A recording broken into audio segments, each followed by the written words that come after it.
किन लोगों में ज्यादा रिस्क है। किडनी की बीमारी मैंने कहा कभी भी किसी को भी हो सकता है, वो तो एक्यूट किडनी इंजुरी वाली बात होगी। किसी को मान लीजिए एक्सीडेंट होने के बाद किडनी पे दबाव आ गया, या किसी को पॉइजनिंग हो गई, या किसी के बॉडी में किसी और वजह से इंफेक्शन है, तो that is acute kidney injury. But जहां हम क्रॉनिक किडनी डिजीज की बात करते हैं, जो बीमारियां धीरे धीरे बढ़ते हुए लंबे समय से हमारी किडनीज को इफेक्ट करती हैं, उसमें कुछ स्पेसिफिक रिस्क फैक्टर्स देखे गए हैं, जैसे कि डायबिटीज। डायबिटीज आज की डेट में सबसे कॉमन कारण है किडनी डिजीज का, और ये फिनोमिना वर्ल्ड ओवर है, पूरी दुनिया में ऐसा ही देखा गया है कि डायबिटीज जो है commonest cause of kidney disease. लेकिन जो एक कारण है जिसके बारे में हम सोचते नहीं है, बट अबाउट 25% लोगों को किडनी डिजीज का कारण ब्लड प्रेशर होता है। सो ब्लड प्रेशर भी एक इंपॉर्टेंट फैक्टर है, जहां पे 25% पॉपुलेशन जिनको क्रॉनिक किडनी डिजीज है वो अफेक्टेड हो रहे हैं, तो ब्लड प्रेशर एक बहुत ही इंपॉर्टेंट कारण है जो कि किडनी डिजीज के लिए रिस्पॉन्सिबल।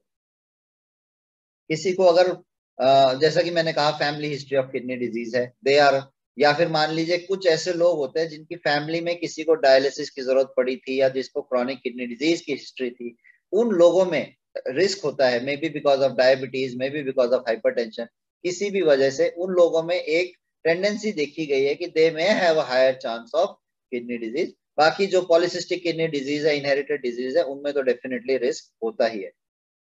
सिमिलरली कुछ लोगों में हार्ट डिजीज होती है, और हार्ट डिजीज के सेकेंडरली, मतलब बिकॉज हार्ट की बीमारियों की वजह से हार्ट खून पंप ठीक से नहीं कर पाता है, इस वजह से किडनी को कम खून मिलता है, तो किडनी में कुछ बीमारियां आ जाती है जिनको हम कार्डियोरिनल सिंड्रोम बोलते हैं। इसके अलावा जैसे स्टोन है, स्टोन कई बार इंफेक्शन कर सकते हैं, स्टोन से कई बार रुकावट आ जाती है। स्टोन मान लीजिए पेशाब की नली में आ जाते हैं, जहां जिस नली से किडनी से ब्लैडर में पेशाब आता है, यूरेटर जिसको बोलते हैं, अगर उसमें स्टोन अटक जाता है तो वो एक ऑब्स्ट्रक्टिव यूरोपैथी करता है, मतलब एक रुकावट की वजह से किडनी के ऊपर प्रेशर क्रिएट करता है। जैसे ही हम उस रुकावट को खोल देते हैं, किडनी रिकवर हो सकती है। इसी तरह से एल्डरली जो मेल पॉपुलेशन होती है, उसमें प्रोस्टेट ग्लैंड होता है, गदूद जिसको बोलते हैं, वो बड़ा हो जाता है। It's a natural phenomena to have an enlargement of prostate.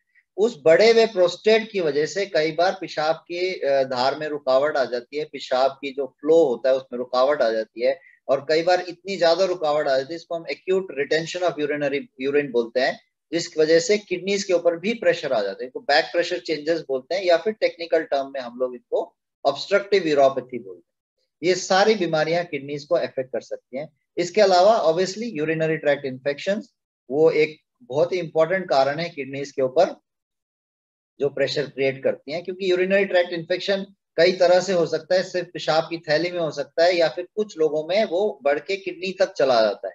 उस केस में वो पेशेंट काफी सिक भी हो सकते हैं, और वो किडनीज को काफी ज्यादा नुकसान पहुंचाती है। एक चीज और है, एक्सेसिव पेन किलर यूज। कई बार हम देखते हैं कि लोग बिना डॉक्टर के प्रिस्क्रिप्शन के या बिना डॉक्टर की सलाह के कई बार एक्सेसिव पेन किलर्स यूज करते हैं, वो भी एक इंपॉर्टेंट रिस्क फैक्टर्स है टू किडनी डिजीज को बढ़ावा देने।